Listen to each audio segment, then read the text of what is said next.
तो चलिए last class से आगे बढ़ते हैं अपनी। और लास्ट क्लास में अपन ने कुछ बातें पढ़ी थी, उनके बारे में अपन डिस्कस करने वाले हैं।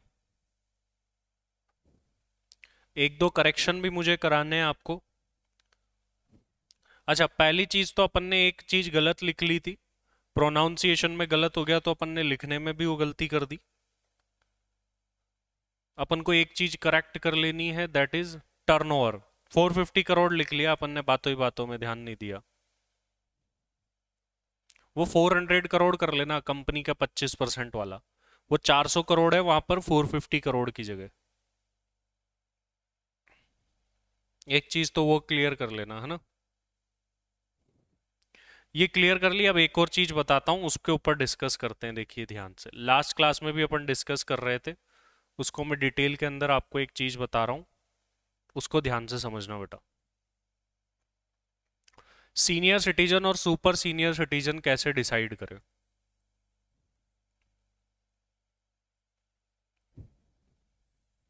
सीनियर सिटीजन के बारे में कैसे डिसाइड करें कि कब कोई सीनियर सिटीजन बना है, कब उसकी 60 इयर्स की एज हुई है। तो देखिए, इसके ऊपर 2016 में एक सर्कुलर आया हुआ है, तो सर्कुलर मैंने ढूंढा, मतलब क्लेरिफिकेशन। काफी लोगों को ऐसे डाउट होता था, मेरा बर्थडे 31 मार्च को आ रहा है, 1 अप्रैल को आ रहा है, 2 अप्रैल को आ रहा है, तो आखिर मैं कब जो है वो एज अटेन किया हुआ माना जाऊंगा या मानी जाऊंगी, उसके बारे में काफी सारे लोगों को कंफ्यूजन होता था। तो अब हुआ क्या कि गवर्नमेंट ने इसके ऊपर सर्कुलर निकाला, और सर्कुलर निकाल के क्लेरिफाई किया। क्या क्लेरिफाई किया, देखो, जिस व्यक्ति ने प्रीवियस ईयर में 60 इयर्स की एज अचीव कर ली, वो तो सीनियर सिटीजन है ही। और अगर कोई व्यक्ति असेसमेंट ईयर के फर्स्ट डे भी, असेसमेंट ईयर के फर्स्ट डे पर भी अगर उसका बर्थडे आ रहा है, तो भी वो क्या है, सीनियर सिटीजन है। मतलब ये हुआ कि कोई व्यक्ति, अगर किसी व्यक्ति का ड्यूरिंग द प्रीवियस ईयर, अगर अपन देखें प्रीवियस ईयर अपने एग्जाम पॉइंट ऑफ व्यू से क्या है, हमारा प्रीवियस ईयर है 2021-22। 2021-22 हमारा प्रीवियस ईयर है। अगर किसी का बर्थडे 21-22 के अंदर आ रहा है, 21-22 में फॉल कर रहा है, तो वो सीनियर सिटीजन बन जाएगा। मतलब 1 अप्रैल 2021 से लेकर के 31 मार्च 2022 तक अगर तुम्हारा बर्थडे आया है, you will be considered as senior citizen. Even government ने इसमें ये बोला कि तुम्हारा 1 अप्रैल 22 को भी बर्थडे आ रहा है, मतलब असेसमेंट ईयर के फर्स्ट डे पर तुम्हारा बर्थडे आ रहा है, तो भी हम मान लेंगे कि तुम उस साल के लिए सीनियर सिटीजन हो, आपने सीनियर सिटीजनशिप अचीव कर ली है। लेकिन इसके बाद अगर सर किसी का बर्थडे 2 अप्रैल को आता है, तो क्या होगा। अगर किसी का बर्थडे 2 अप्रैल को आ रहा है, तो फिर उस केस के अंदर जो है वो उस साल में, मतलब प्रीवियस ईयर 21-22 के लिए सीनियर सिटीजन नहीं माना जाएगा। तो अपन ने लास्ट क्लास में एक चीज और देखी थी इसी के लिए। सर क्या चीज देखी थी, आप देखो, लास्ट क्लास में हम जब पढ़ रहे थे, तब हमने देखा था कि एक डेट दे रखी है वहां पर, एक फिक्स्ड करके डेट दे रखी थी, ये वाली डेट। ये डेट आपको दे रखी थी फिक्स। यहां पर अगर आप देखोगे, तो ये दे रखी थी 2 अप्रैल 1942 या उसके बाद। तो 2 अप्रैल क्यों दिया था, उसका लॉजिक है। लॉजिक क्या हुआ कि 1 अप्रैल तक तो अगर आपका बर्थडे आ रहा है, तो आप क्या मान लिए जाते हो, प्रीवियस ईयर के लिए सीनियर सिटीजन। लेकिन 1 अप्रैल के बाद भी तुम्हारा बर्थडे आ रहा है, तो फिर तुम उस प्रीवियस ईयर के लिए सीनियर सिटीजन नहीं माने जाओगे, फिर तुम अगले साल के लिए। मतलब ये हो गया कि कोई व्यक्ति सीनियर सिटीजन कब माना जाएगा, अगर उसका बर्थ डेट, अगर उसकी बर्थ डेट प्रीवियस ईयर के किसी भी डे में आई हो, 1 अप्रैल से 31 मार्च, तो माना जाएगा। और अगर असेसमेंट ईयर के पहले दिन भी उसका बर्थडे आ रहा है, तो भी ये मान लिया जाएगा कि वो प्रीवियस ईयर के लिए क्या था, सीनियर सिटीजन था। इसी वजह से यहाँ पर 2 अप्रैल लिखा गया है, क्योंकि प्रीवियस ईयर के फर्स्ट डे तक तो क्या मान लिया जाता है, वो सीनियर सिटीजन मान लिया जाता है। अच्छा बताओ, ये बात अब क्लियर है कि नहीं, यस और नो, फटाफट से, फटाफट से बताइए, ये बात आपको क्लियर हुई कि नहीं हुई।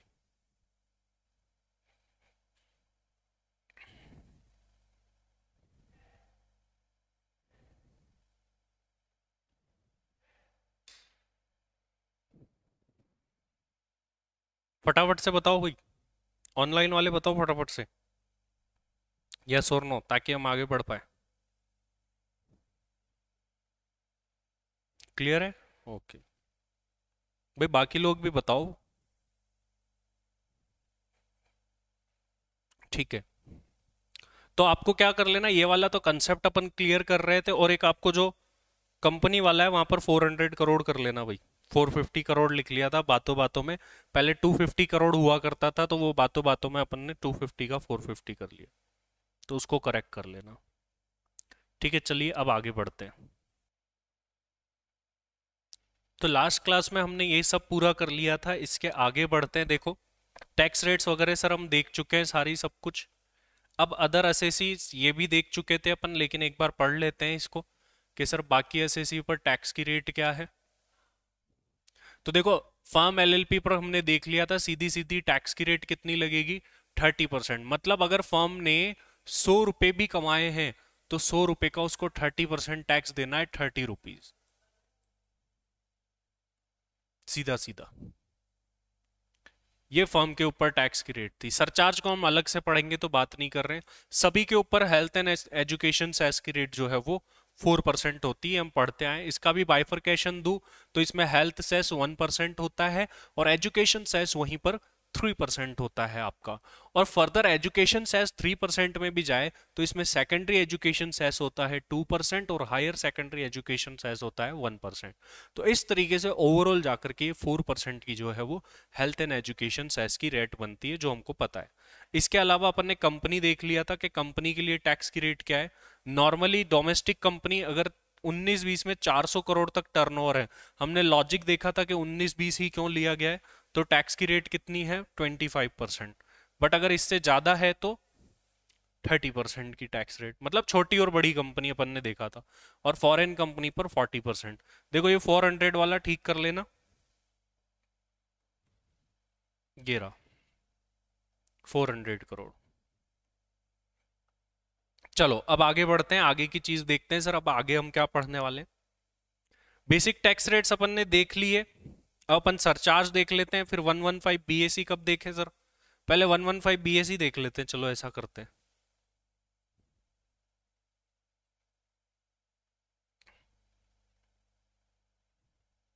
115 बीएसी में बहुत सारे सेक्शंस का रेफरेंस आ रहा है, वो भी हमको ध्यान में रखना पड़ेगा कि सर सेक्शन 115 बीएसी में क्या क्या चीजें आई है। आप थोड़ा बहुत मेरे साथ इसको नोट डाउन भी कर लेना। तो हम पढ़ने वाले हैं बेटा सेक्शन 115 बीएसी। किसका सेक्शन है सर ये सेक्शन है अल्टरनेट टैक्स रिजाइम फॉर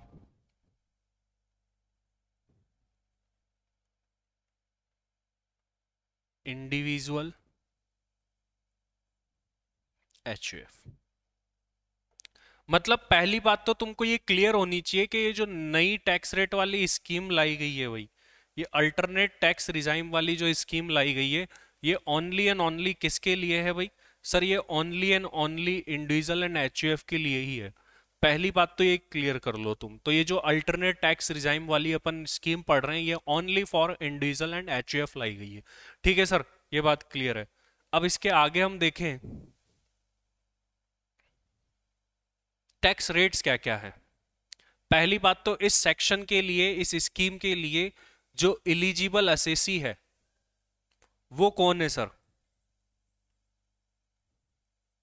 तो इलिजिबल असेसी है इस स्कीम के लिए इंडिविजुअल, ऑल एज ग्रुप्स। मतलब इंडिविजुअल की एज कुछ भी हो, सारे के सारे जो है वो इसी में है। मतलब ऐसे नहीं है सीनियर सिटीजन के लिए अलग, उसके लिए अलग, और एक एचयूएफ के लिए। तो इंडिविजुअल एचयूएफ के लिए यहां पर अपन टैक्स रेट देखने जा रहे हैं। अब बात आती है सर टैक्स रेट है क्या।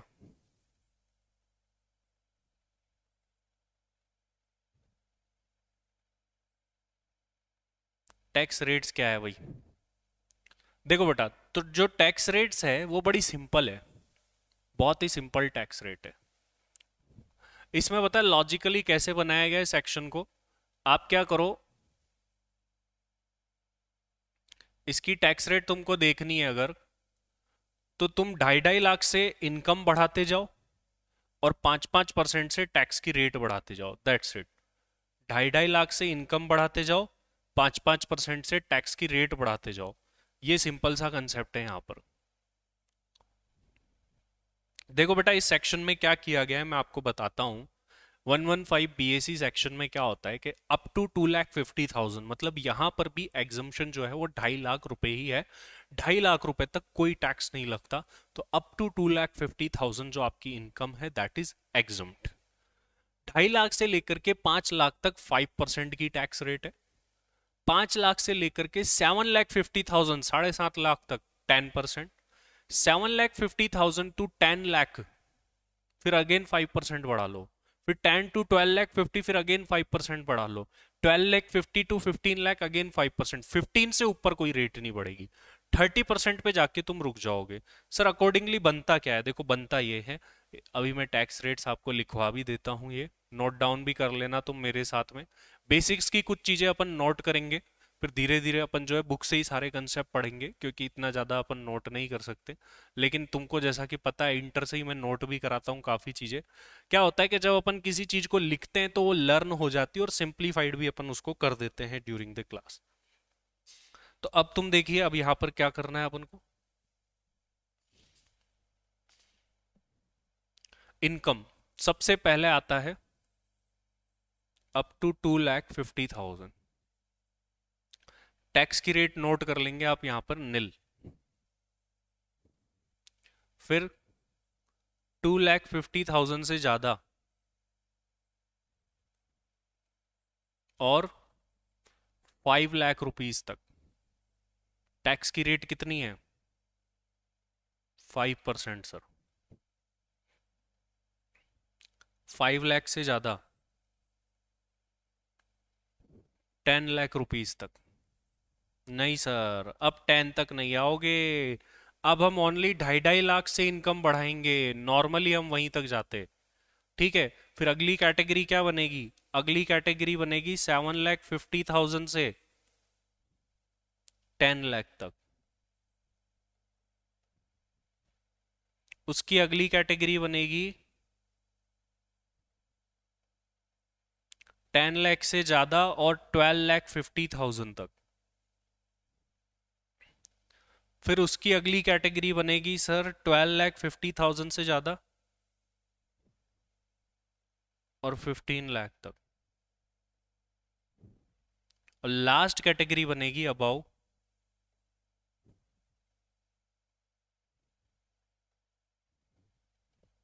15 लाख।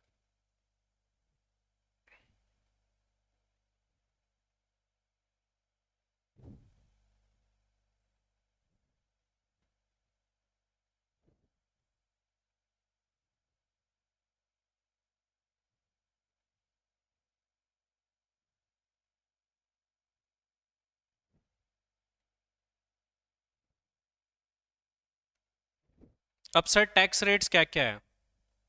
5%, देन 5-5% से बढ़ाना है। 2,50,000 से इनकम बढ़ाते जाओ और 5-5% से टैक्स की रेट बढ़ाते जाओ। 10, 15%, 20%, 25% और फिर 15 लाख से ऊपर 30% हो जाए। ये क्या हो गई हमारी टैक्स रेट्स हो गई। बड़ी सिंपल सी। अभी इसमें और डिटेल में काफी सारी चीजें हमको जाननी है कि सर ये कैसे होगा, क्या होगा, सब कुछ। एक एग्जाम्पल करते हैं भाई, एक एग्जाम्पल कर रहे हैं।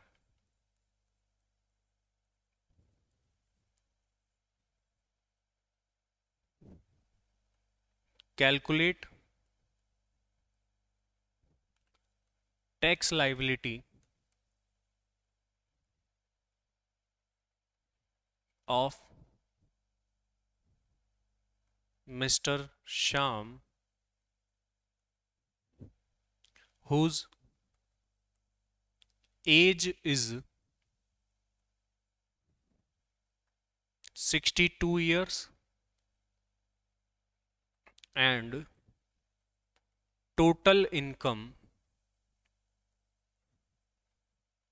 is rupees 20 lakh.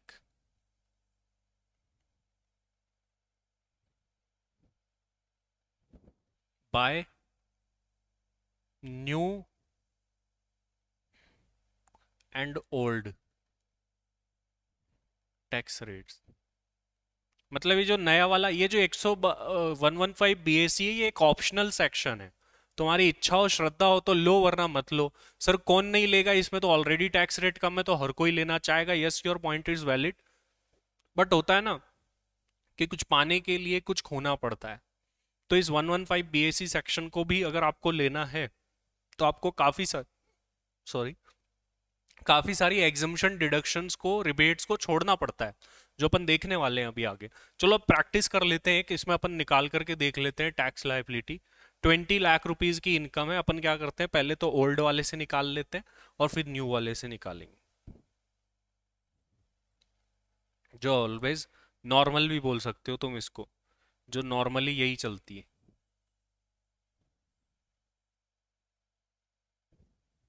ठीक है, तो नॉर्मली सबसे पहले तो बताओ, नॉर्मल इस व्यक्ति के लिए कहां तक टैक्स नहीं लगेगा, फटाफट से बताओ मुझे चैट में। इस व्यक्ति के लिए कहां तक जो है वो टैक्स नहीं लगेगा? अप टू, कम ऑन, फटाफट आना चाहिए भाई, कहां तक टैक्स नहीं लगेगा?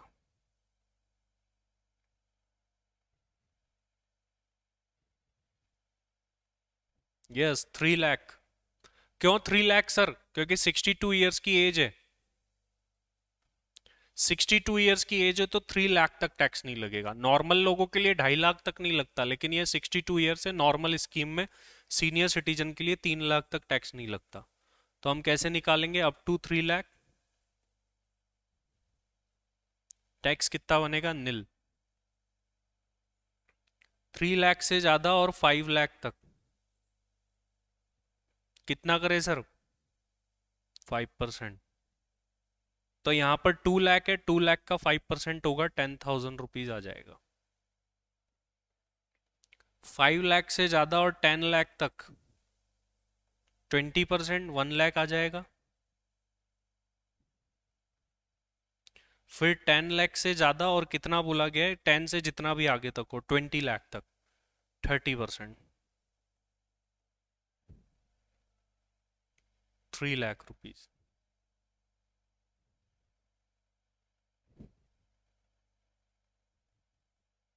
टोटल 3,10,000 आ जाएगा।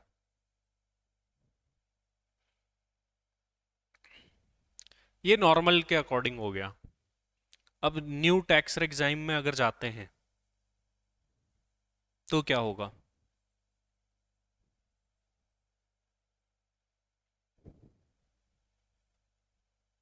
एज पर सेक्शन 115 BAC, सेक्शन 115 BAC के अकॉर्डिंग क्या होगा? इसमें तुम देखो, इसमें भी अप टू 2,50,000 निल। बताओ ये 2,50,000 आएगा अप टू, या 3 लाख आएगा? फटाफट से बताओ मुझे, इसका आंसर दो, यस और नो। 2,50,000 आएगा या 3 लाख आएगा? यहां पर बताओ फटाफट से। 4 लाख, 4 लाख आ रहा है। अच्छा,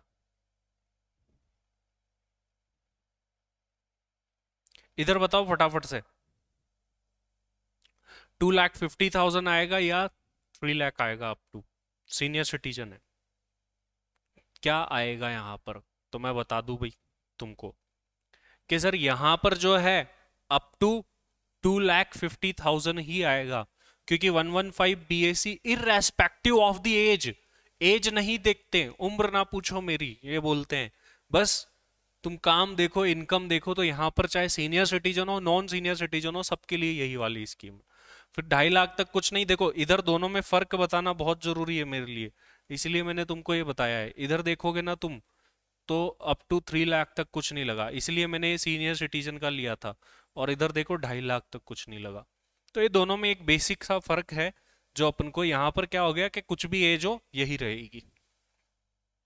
फिर 2.5 लाख से ज्यादा और 5 लाख तक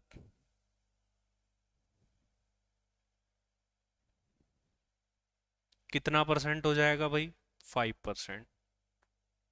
12,500 रुपये। देन 5 लाख से 7.5 लाख तक, 2.5 लाख से इनकम बढ़ानी है, 5-5% से टैक्स रेट बढ़ानी है 10%। तो इधर देखो, इस 2.5 लाख का 10% कितना हो जाएगा? 25,000 रुपये, 25,000 रुपीज आ जाएगा। इसके बाद में और 7.5 लाख टू 10 लाख, इस पे 15% कितना आता है भाई? देखना, ऊपर वाली कैलकुलेशन भी चेक कर लेना। ये करो कितना आता है। 7.5 टू 10, 2.5 लाख का 15% कर दो, आई थिंक 37,500 आएगा। देखना, चेक करना इसको।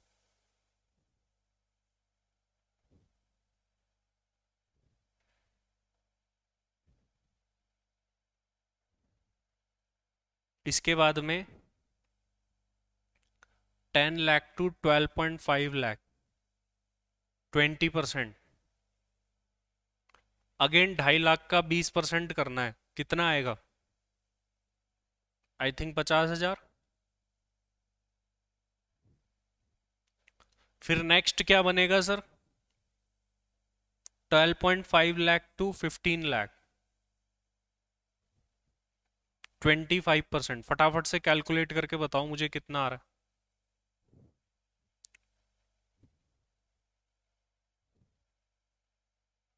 62,500।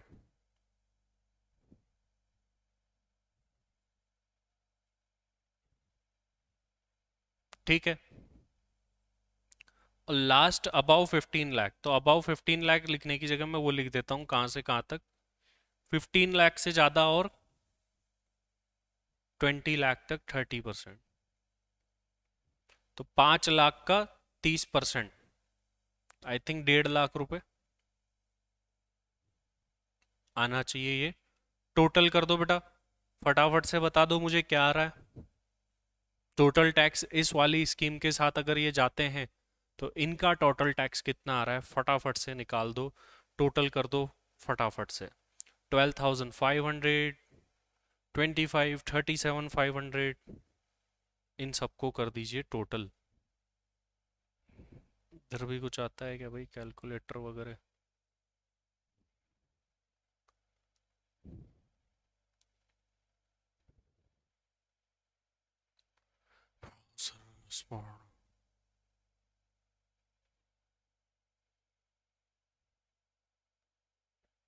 इसमें भी आता है कहीं पर कैलकुलेटर। चलो तुम कैलकुलेट करो अभी तो। 3,37,500 चेक कर लेना, सभी लोग यही आ रहा है ना? सारे के सारे लोग चेक कर लेना, दोनों का डिफरेंस निकाल दो।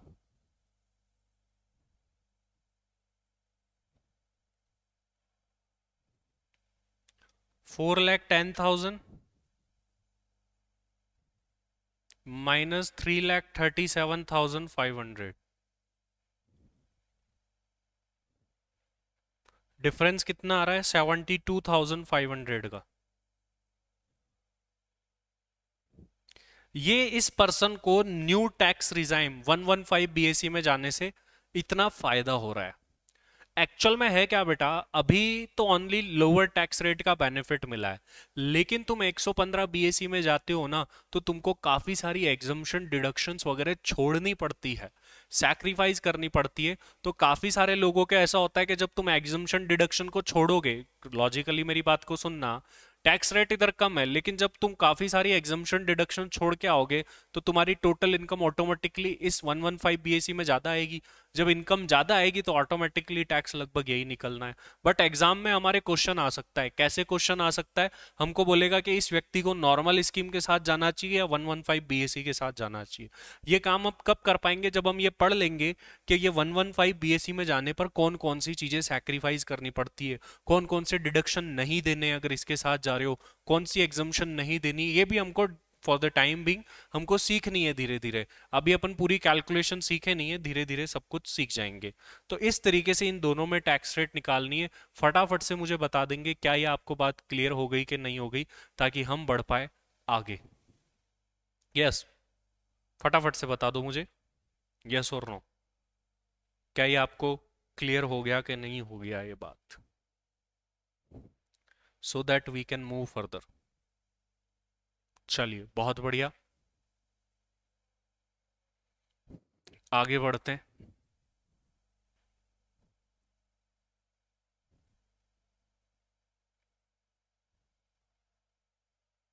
देखो अब मैं यहां से अपने नोट्स में से आपको ये बात पढ़ा देता हूं कि और क्या एड ऑन बातें यहां पर देखने को मिलती है। चलिए सबसे पहली बात,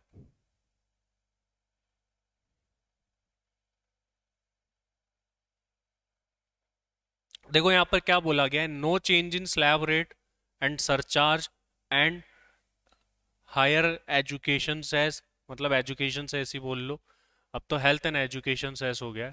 However, option has been given under section 115 BAC to compute income tax at the rates given below, जो दे रखी है आगे अपन पढ़ेंगे। मतलब सबसे पहली बात तो है कि सरचार्ज उतना ही लगेगा इसके साथ आते हो तो। Second thing, health and education cess भी उतना ही लगने वाला है, उसमें कोई, और ये ऑप्शनल है, ठीक है, ये ध्यान रखना, ऑप्शनल है, लेना जरूरी नहीं है, तुम चाहो तो लो वरना मत लो, वो वाली सिचुएशन है। आगे देखो, option has been given only to, ध्यान रखना ओनली एंड ओनली किसको दिया गया है ये ऑप्शन, स्पेशली ध्यान रखना है, कहीं तुम कंपनी का टैक्स निकाल दो इस स्कीम के अकॉर्डिंग, इस चीज का ध्यान रखना भाई। ये ऑप्शन किसको दिया गया है, only and only individual and HUF को ये ऑप्शन दिया गया है भाई, to compute tax at the above rate but it is subject to many condition given under section 115 BSC. आगे काफी सारी कंडीशंस है, उनके ध्यान में रख करके ही जो है आगे की बात हो सकती है। आपको काफी सारे, जैसा कि मैंने बताया, बहुत सारी एग्जम्पशंस एंड डिडक्शंस को छोड़ना पड़ता है, ये मैं आपको पहले भी बता चुका हूं, तो वो अपन आगे देखने वाले हैं कि कौन कौन सी एग्जम्पशन डिडक्शंस हमको छोड़नी पड़ती है इस सेक्शन के साथ आते हैं। तो चलिए आगे की बात देखते हैं। अब सर कोई अगर ये ऑप्शन लेना चाहे तो कैसे ले सकता है, सर क्या तरीका है अगर किसी को ये ऑप्शन लेना है तो। देखो क्या बोला गया, एज पर section 115 BAC subsection 5 an individual and HUF shall exercise their option at the time of filing of return of income। जब तुम रिटर्न भरोगे ना तो तुमसे पूछा जाएगा कि भाई 115 BAC में जाना चाहते हो या नॉर्मल में जाना चाहते हो। जब तुम 115 BAC में जाओगे ना तो इनकम टैक्स का पोर्टल खुद ही तुमको बहुत सारी एग्जम्पशन डिडक्शन देगा ही नहीं, ठीक है, इस चीज का ध्यान रखना। But a person having income under business and profession who has opted for this scheme shall be allowed to come out only once and after that he can never opt for this scheme। अब पढ़ लेते फिर बताता हूं। If subsequently such person do not have income under the head business profession again such person can exercise such option on year two year basis. देखो क्या बोला गया है, इंपॉर्टेंट बात है, बड़े ध्यान से समझना क्योंकि पीजीबीपी में बड़ी काम आएगी ये वाली बात। सर क्या बात है ऐसी इसमें, आओ देखते हैं। मान लो बेटा ये एक व्यक्ति है,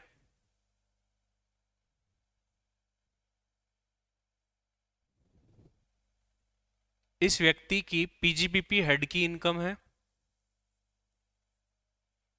इसके अलावा अदर सोर्स हेड की इनकम है और हाउस प्रॉपर्टी हेड की इनकम है।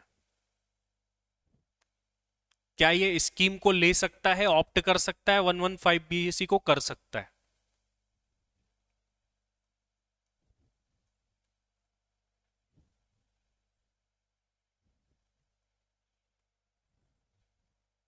अब लेकिन एक बात है, अगर किसी व्यक्ति की पीजीबीपी हेड की इनकम है ना, और अगर उसने एक बार इस सेक्शन को ले लिया तो अब उसको या तो लेने ही लेते रहो हमेशा। अब एक बार देखो सिंपल सी बात यह है कि तुम मेरी जिंदगी में अगर आ जाओ, तुम मेरी जिंदगी में अगर आ जाओ तो कभी छोड़ के ना जाना। अब है क्या यहां पर, यही सेम बात 115 बीएसी बोलता है उस व्यक्ति को जिस व्यक्ति की पीजीबीपी हेड की इनकम है। बोला अगर किसी व्यक्ति की पीजीबीपी हेड की इनकम है तो उसको ये सेक्शन एक ही बार मिलेगा 115 बीएसी। अब इसी के साथ रहना है, तुम ही मेरे जीवन साथी हो। बट बाद में जाकर के अगर ये व्यक्ति इसको छोड़ देता है, लीव कर देता है इस सेक्शन को, तो 115 बीएसी क्या बोलता है, दिल तोड़ के हंसती हो मेरा, वफाए मेरी याद करोगी। मतलब क्या है, 115 बीएसी बोलता है अब चले गए ना तुम, छोड़ दिया ना मुझे, तो अब कभी वापस मत आना मेरी जिंदगी में। मतलब ये कि अगर किसी व्यक्ति की पीजीबीपी हेड की इनकम है और वो 115 बीएसी ले लेता है तो उसी के साथ जिंदगी बिता लो। अगर तुम इसको छोड़ करके गए तो फिर ये तुम्हें कभी वापस नहीं मिलेगा। लेकिन अगर मान लो कि कल को जाकर के सर इसके साथ ऐसा हो जाए कि इसने पीजीबीपी से ही नाता तोड़ दिया, इसका प्यार सच्चा था, फालतू ही हम झूठा समझ रहे थे, बाद में क्या हुआ कि 1 साल तो इसने ऐसा किया, बट उसके बाद क्या हुआ कि इसने पीजीबीपी से ही नाता तोड़ दी कि छोड़ दिया जमाना हम तेरे लिए, अगर तुम मिल जाओ जमाना छोड़ देंगे। तो यही बात हुई यहां पर। और यहां पर अब यहां पर मिल जाएगा क्या, सवाल ये है कि अब ये उससे रिश्ता तोड़ आया है इसके लिए, तो इसको अब मिल जाएगा क्या? आंसर इज यस, अब मिल जाएगा। मतलब एक बार पीजीबीपी वाला आ गया तो वो हमेशा इसी के साथ रहो, और इसको छोड़ के गया तो प्रॉब्लम हो जाएगी। देखो भाई, लेकिन अगर तुम पीजीबीपी को छोड़ देते हो, मतलब पीजीबीपी की इनकम नहीं रहती है, तो तुम वापस आ सकते हो उस सेक्शन के पास में। बताओ बात क्लियर हुई कि नहीं हुई, यस और नो, फटाफट से फटाफट से मुझे बताएंगे चैट में लिख करके कि बात क्लियर हो गई कि नहीं हो गई। चलिए बहुत बढ़िया, यस इतना लंबा, बहुत ही बढ़िया। चलिए तो चलिए इस क्लास में इतना ही रखते हैं, नेक्स्ट क्लास में आगे की बातें करेंगे कि आखिर कौन कौन से वो बेनिफिट्स है जो कि आपको छोड़ने पड़ते हैं। आज के लिए अपन फिलहाल कर रहे हैं बेटा इतना ही, मिलते हैं नेक्स्ट क्लास के अंदर।